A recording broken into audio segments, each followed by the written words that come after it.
Alright then, so I am right now into the game and they seem to be playing on, it seems like a Baltic or whatnot. Or Ghost Lake actually.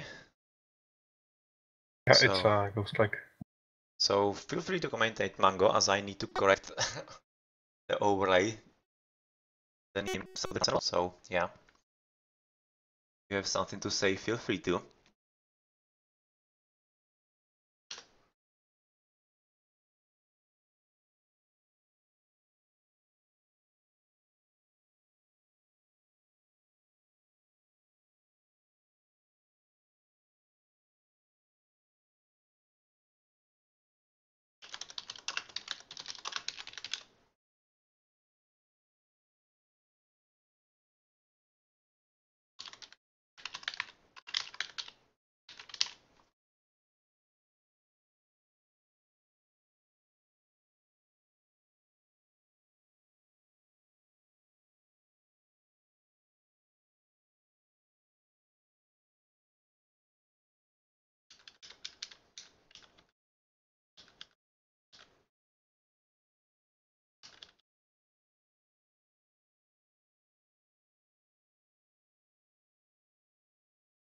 Alright, so everything seems to be set up and we have already got with the spec delay. So we are pretty much set up for the second match between Vikingos Nomadas and Lost Youth Federation. Not exactly sure if this is the first game or the second one, so I would be expecting that it's already the second one because they've started. Yeah, it's the second one. Vian already won Arabia game. Yeah, so I'm going to correct the score as well because they've started already an hour earlier. Midnight, our Central European time. So that's score number 1-0. And let's see the finish of the second game. Those two teams from Division 1. Well, looking at the civilizations, oh, Koreans, Goths, Byzantines, that's different. That's something I can't even remember seeing in RTS League. And there's a pretty funny tower rush, it seems. On the bottom left, from red into yellow. From Heimdall into Petr 2. Okay, that's interesting.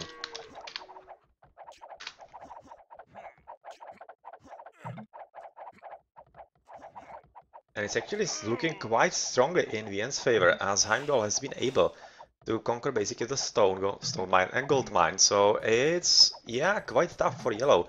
But luckily for him, he does have some extra gold at the back.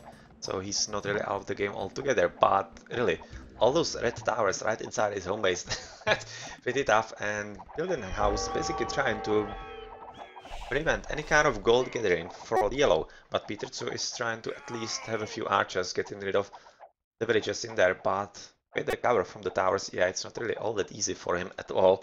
So, pretty interesting Vian strategy. Dark Knight is rushing Parker with like 15-minute arms. Yeah.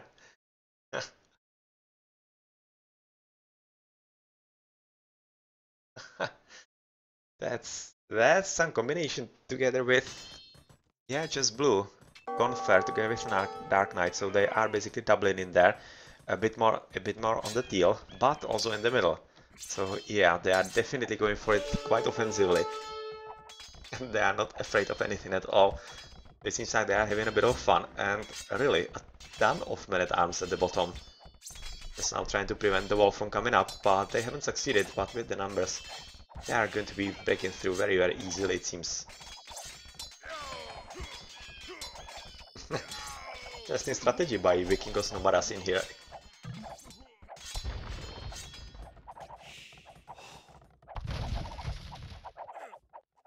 It's looking like that Lost Youth Federation actually having their hands full with defending overall, and they are not really prepared for anything. And even though Castle Age is right about now for Killer Whale as the Byzantines coming in, he seems to be going for stables, so yeah, we'll be expecting knights from him, or maybe just Killer Whale, who is, we have you. Yeah, he's going for knights. I was just thinking that maybe for Chemos, but knight seems to be the unit of choice for him, and it might be pretty good enough for him to defend his teammate Bahi in the middle. but I'm not exactly sure it's really going to be mattering all that much, because the Dark Knight is putting his opponent under some pretty heavy pressure. But at the same time, he's not really winning on the score, as really the difference between him and Bahei is just like 50 points, which is not really anything substantial. So it seems like that Bahei is doing a pretty good job with the economy and staying alive, as opposed to his rather against the attack from his opponent.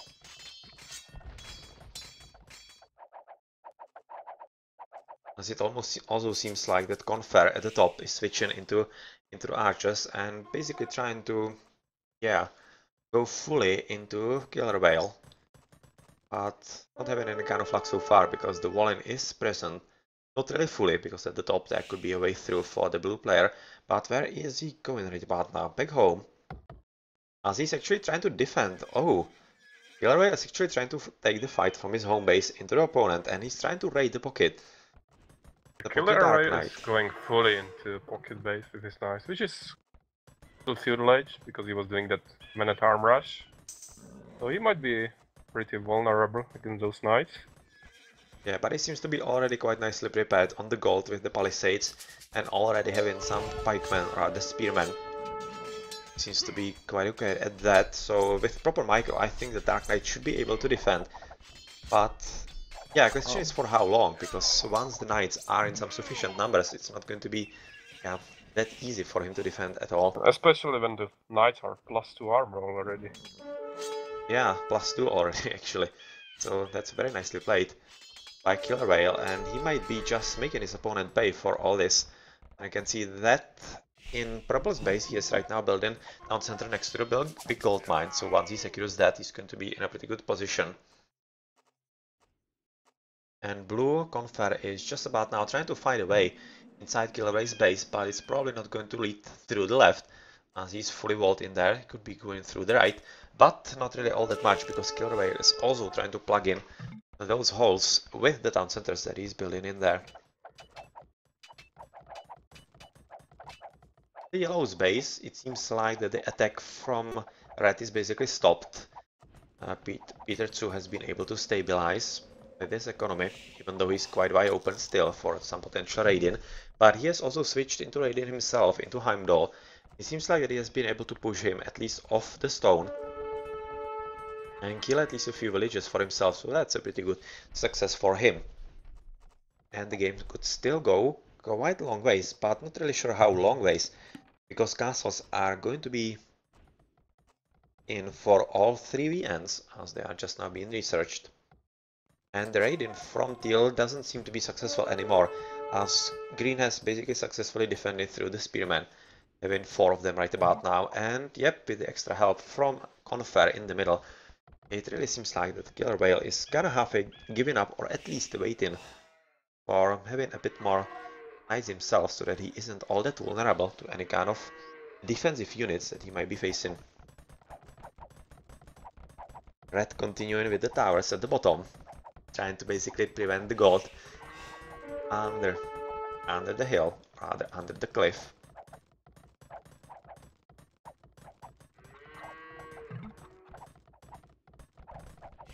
And since he's Korean, the yellow player might be in troubles. Because the Korean free upgrade for towers is a really good one, and especially if we add some siege workshops, 1-2 mangonels, might be really difficult for a yellow player to defend.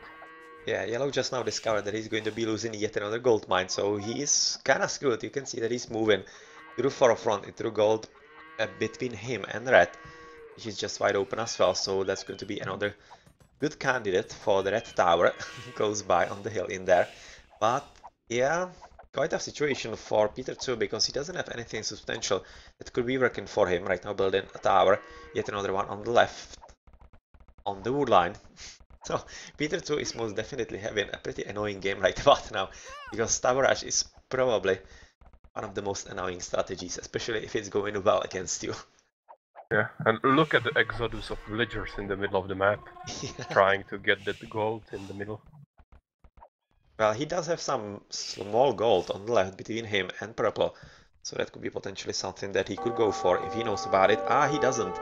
because he doesn't have cartography and he hasn't scouted at the back at all. So he doesn't even know there's extra gold and actually more of that behind purple. So he could be having a bit more safer situation without having to worry about the towers coming up all the time. But well, fortunately for him, not really all that great, but he's at least advancing into Castle Age and having a pretty big army of archers just waiting to be researched into crossbowmen at the top near the ice. So yeah, that's a bit of a threat for Red, who is having no army whatsoever, and still hoping that he can basically just kill his opponent through gold starving and overall resource starving him. I'm not all that sure that it's going to be working all that nicely for him in the long run, because of course, as you can see at the top, Killer Whale is also having a pretty decent amount of knights in the Blues base.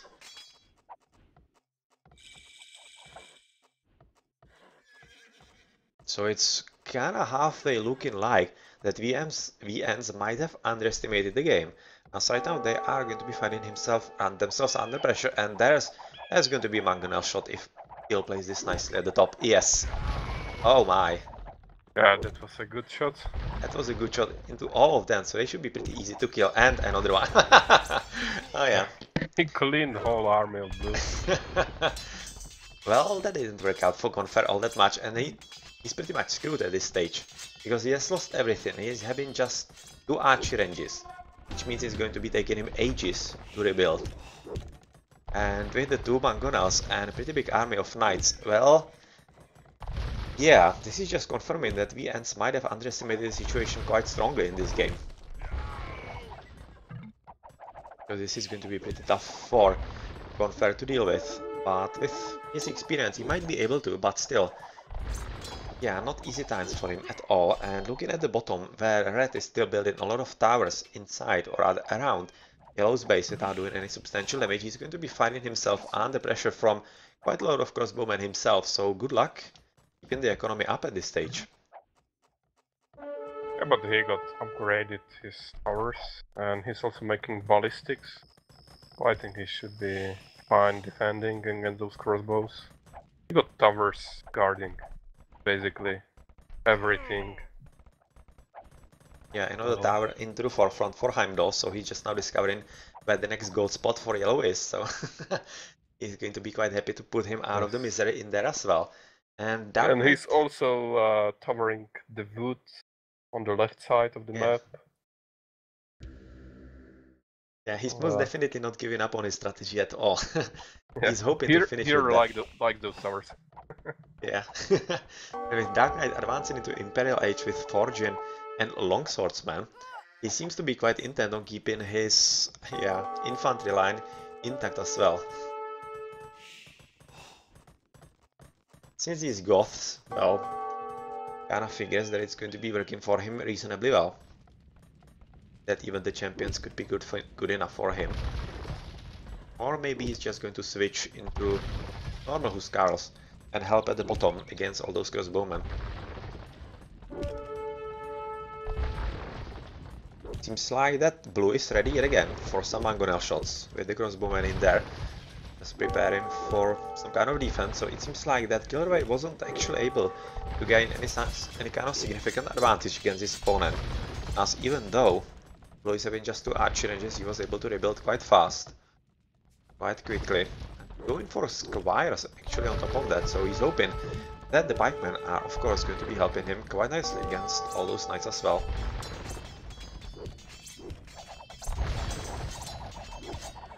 Well, they're damn fast with the squires.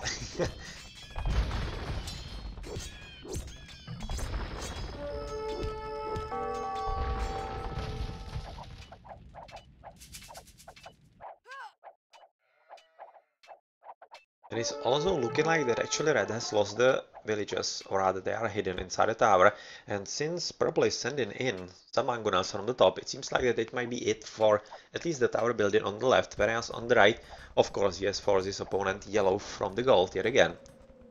Through all those towers, just making sure that it's permanent all the way, and double stables coming on from Peter too. Interesting choice, looking how he's Goth. Is there maybe some kind of slinging going on from the pocket? No, nobody's slinging yet, so they are just going for it. each for his own, and look at some interesting upgrades. Champions from Dark Knight, of course, and Imperial Age from Heimdall and Bahei in the pocket. Well, it's going to be up to Bahei, I think, to turn this game around. He's already having a castle, so probably aiming for war wagons, it seems. With one... There was a big fight between teal and blue, and looks like blue was able to clean all that army of mangonels and knights in front of his base. Job. So he's basically freed himself from the pressure, even though he seems to have lost basically most of the army right about now. I don't see it anywhere else going for raiding and such. But he's also going to be helped by Purple, because Purple is already moving to the top. But unfortunately for him, he has been discovered by Dark Knight. So they will know exactly what's happening, which should prompt Green to help at the top his blue teammate as well. So yeah, it's probably going to result in a proper 2v2 between Teal plus Purple against Green and Blue. Looking at the economies, Bahei is having the strongest, 110, not really by far, against Conquerors 97 and Dark Knight 94. So the economy overall stronger for the LyF team, but rather, sorry, the other way around. I wanted to say it for VNs, but the boom from the Purple player with 40 Cs, that could be a bit of a problem if they cannot handle it well enough. But it seems like that actually he might have his hands full with the knights that are trickling in from Dark Knight, as he's building yet another barracks at the top side of Purple's base. And he is pushing forward as much as he can right about now. So tough times coming in ahead for the Purple player.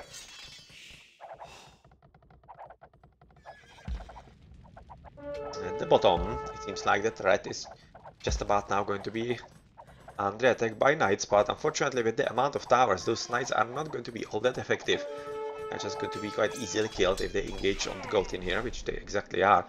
But the Rams could be much better in that job. And let's see if maybe Yellow can basically pay off the debt that he was having against Heimdall and make him pay for all the towers at the beginning of the game. Because Heimdall is right now basically the weakest link with just 62 villagers. But Peter 2 is the same with 51, so yeah, it is the battle of the weakest in here. Both sides. Peter 2 couldn't do much with his knights. Those towers were already keep towers, Imperial Age upgrade, and he was able to easily defend against the knight rush. Yeah, the Green Knights, they are, or the champions, they are just absolutely tearing through the opponent's base, and it doesn't seem like that Purple is actually prepared for this. Going for chemistry right about now, so is he aiming for hand cannoneers, maybe? He's already making hand cannon, but it's way too late, I think. Yeah, hand cannoneers. What Dark Knight couldn't do with his Minotaur, he's now doing with his champions.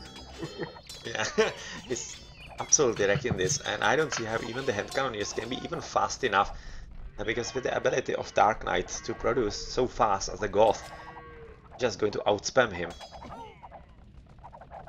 All he needs to do is basically gold starve his opponent, and no hand cannoneers, of course. So I think that's going to be the goal for him once he notices what kind of unit the Purple player is making for himself.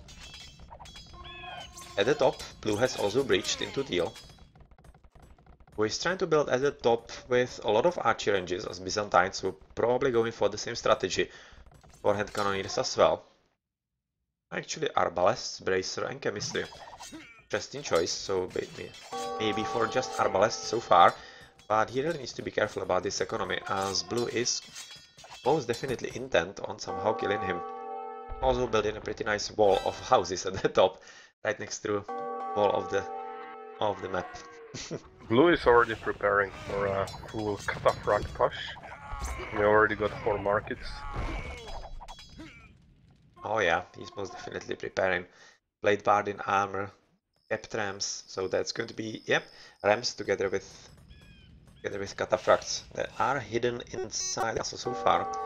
Let's check in what numbers. Well, at least decent.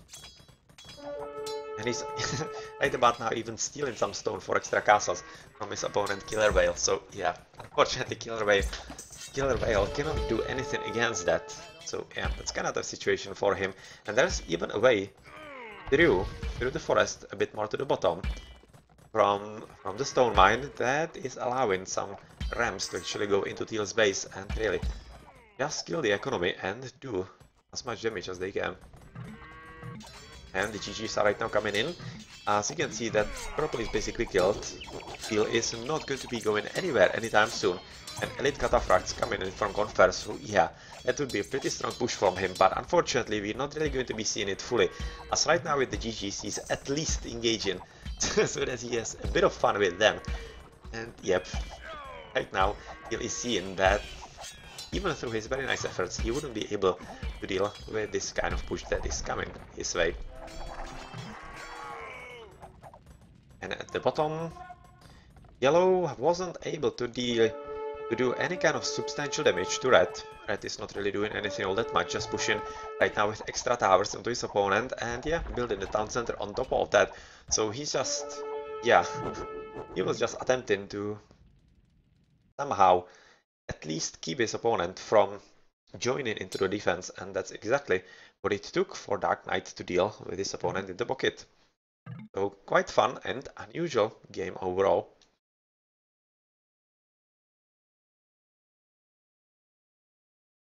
There was a huge skill difference between the teams. So we are playing kinda relaxed with some fun strategies in the start. And especially Conqueror got... I think he was a bit too overconfident and he got into some troubles, but he managed to defend with those spikemans and X-bows. Yeah, in the end, even that pretty terrible loss of all those crossbowmen to the Mangonel, it opened some opportunity for Killer Whale, but not really big enough so that he could kill the economy of Confer, and Confer through his experience just knew that he had to wait a bit and it would be all fine, and in the end it was. Yeah, this overall strategy for VNs really seemed to be basically to let the Goth be protected in the pocket and then, yeah, somehow steamroll the opponents through their ability to basically spam the infantry line like no tomorrow. Alright, so let's check into achievements for the second game, where Confer is winning, but yeah, it's kind of for later in the game.